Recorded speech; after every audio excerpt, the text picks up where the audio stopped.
in the United States and all around the world. It is Thursday, June 16th. I'm John Berman with Brianna Keeler, and we have a flurry of new developments overnight surrounding the insurrection on January 6th. And these developments coming just hours before the next hearing from the January 6th committee gets underway. The New York Times reports previously undisclosed emails from Trump lawyer John Eastman claiming he was aware of a, quote, heated fight among Supreme Court justices over whether to take up a case on the 2020 election. But even more than that, the Times reports a response from another pro-Trump lawyer, quote, odds of action by the Supreme Court before January 6th will become more favorable if the justices start to fear that there will be wild chaos on January 6th unless they rule by then either way. This was about 2 weeks before the insurrection. The Times says this raises questions about a link to the idea of the violence that ultimately took place. We're going to talk about this a lot more ahead. But first, CNN is learning exclusively what an advisor to former Vice President Mike Pence will be saying at today's hearing, which is going to focus on the pressure that Donald Trump put on Pence to overturn the election results. This new photo obtained by ABC News shows Pence, along with his family, in hiding after rioters broke into the Capitol on January 6th and they left the Senate chamber. Retired Republican federal judge J. Michael Ludig is expected to condemn Trump for instigating, as he is expected to put it, a war on democracy so that he could cling to power.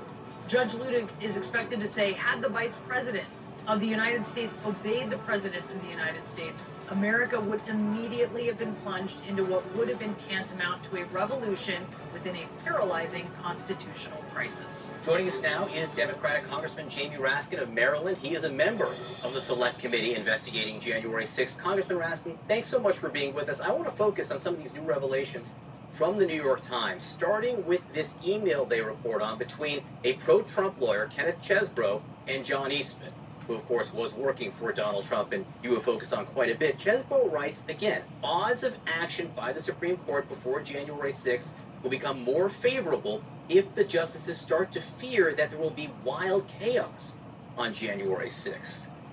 What are the implications of this in your mind? That he's talking about, you could argue, the strategic value of violence weeks before it happens.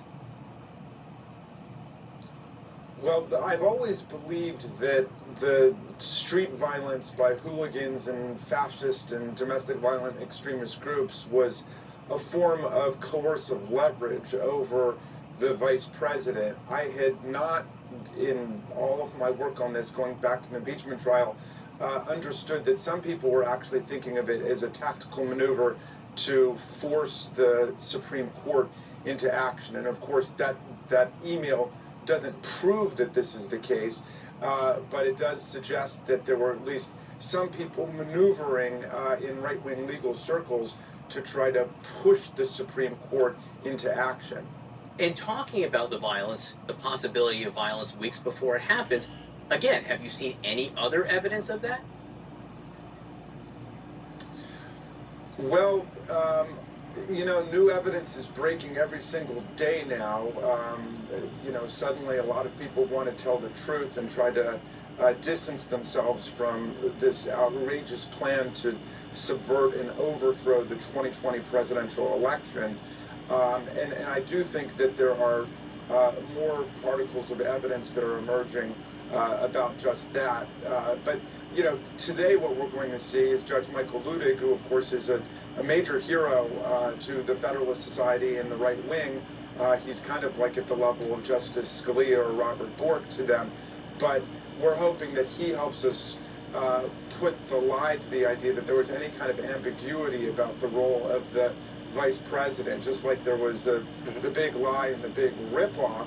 Here there's kind of the big joke, which is the idea that for 2 centuries the vice president somehow had the unilateral power just to vaporize electoral college votes from the states, but had never done it, and suddenly they discovered it. And of course that's ridiculous. That's not what the role of the vice president is. And Judge Ludig played a role in squashing that idea from the Eastman memo that was the basis for his so-called Green Bay sweep of basically overwhelming and wiping out the card table at the end. We're going to talk about Judge Ludig in just a second. You mentioned a second ago that new witnesses are coming forward.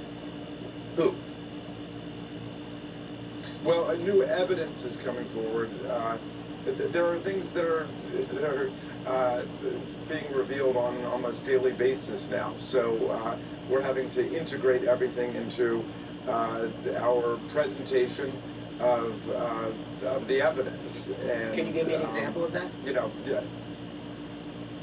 Well, no, but I think you'll be able to see both today and in the hearings to come that we have fresh evidence of what was taking place, which was a plan to overthrow and put down the 2020 presidential election, seize the presidency for Donald Trump. I mean, you know, the thing that we want people to focus on today is the central role of Mike Pence, the vice president. How do you get thousands of people who are there as pro-Trump protesters chanting, "Hang Mike Pence"? Well, that's got to come from one person, really, which is Donald Trump.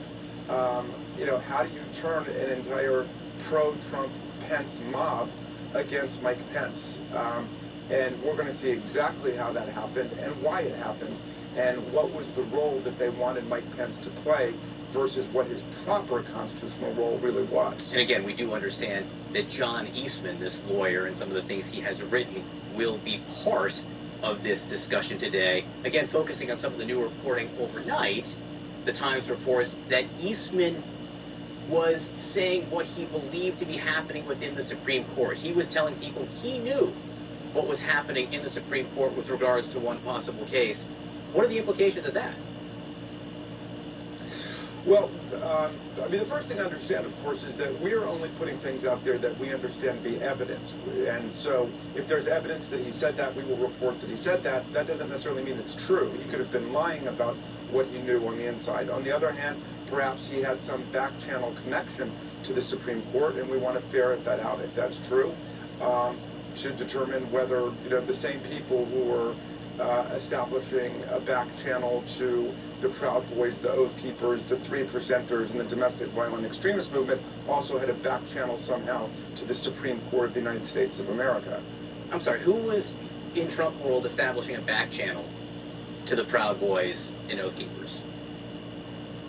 Well, all of that is to come soon.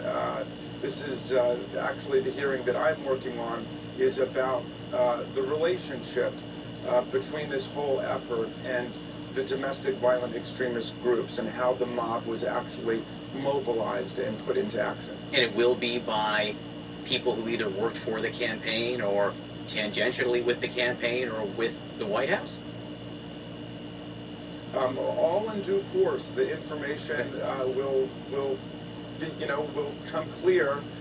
We believe that the truth here is the birthright of the American people. I mean, in a democracy, the people have the right to the truth and all the facts, and the truth is what will keep us free. The Ginny Thomas, the Times and the Post reporting emails again between Ginny Thomas, some with John Eastman. We've known previous reporting. Ginny Thomas, the wife of Supreme Court Justice Clarence Thomas.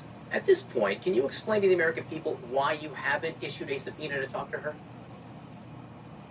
No, unfortunately, I can't talk about specific witnesses like that, but I will tell you that we are determined to reveal all of the facts of the plot to overthrow the election, and we're not showing any favor or any prejudice towards any particular witness. If people were involved, we are approaching them, and we are hopeful they will cooperate the way the vast majority of witnesses have. We've had now over 1,000 people who have come to interact with us, and we're hoping that everybody who has information will come and share it. You talked about Judge Ludig's testimony later today. You say, we've reported before that he told Vice President Mike Pence that what was being asked of him was unconstitutional. Do you know whether Ludig's information got to the President of the United States? That's something that I hope we'll find out today. But Judge Ludig has in the past been very emphatic about the idea that there was no basis whatsoever for the claim that the Vice President has the unilateral power in our constitutional order essentially to declare who will be president and who not. I mean, if you think about it, that would be the most ridiculous person for the founders of our Constitution to place in charge of appointing a president. But of course, the founders were not interested in any single individual appointing the President of the United States. And we have a system that ultimately relies on the will of the people in the states as expressed through the Electoral College. But what they were purporting to do was to come up with a scheme where they could nullify the Electoral College votes that had been sent in by the governors and their certificates of ascertainment of who actually won in the states, and then just allow Donald Trump to win by vanquishing dozens and dozens of Electoral College votes sent in by tens of millions of people.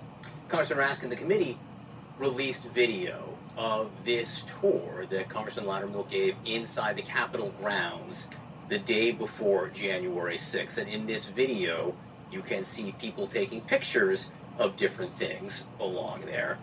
I guess, and of course the Capitol Police, this came just after the Capitol Police said they investigated this and they found no wrongdoing or no suggestion that anything was amiss here.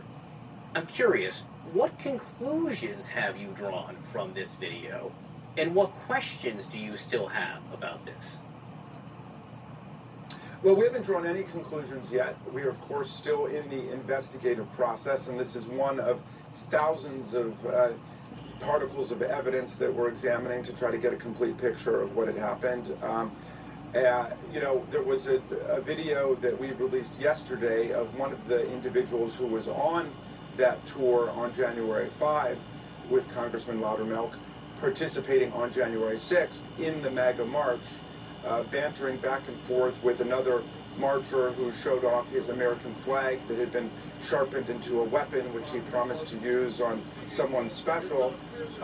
And then apparently one of the people who was on this tour was also talking about targeting Nancy Pelosi, Chuck Schumer, AOC, Jerry Nadler. So these are things that are of interest to us. And it's obviously, just one little piece of evidence in a broad picture where, tens of thousands of people were involved in these events.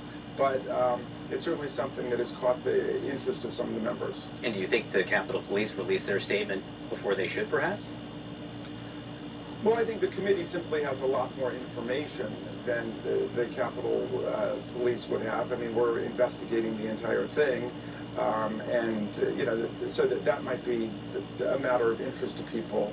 But the critical thing right now is we're trying to get the truth out, all of the evidence out to Congress and to the American people so we can make some sober and solemn judgments about what we need to do to fortify America against coups and insurrections and political violence and instability. We've gone for more than 2 centuries without a violent interruption of the peaceful transfer of power in America. This can never happen to us again. We are resolved about that.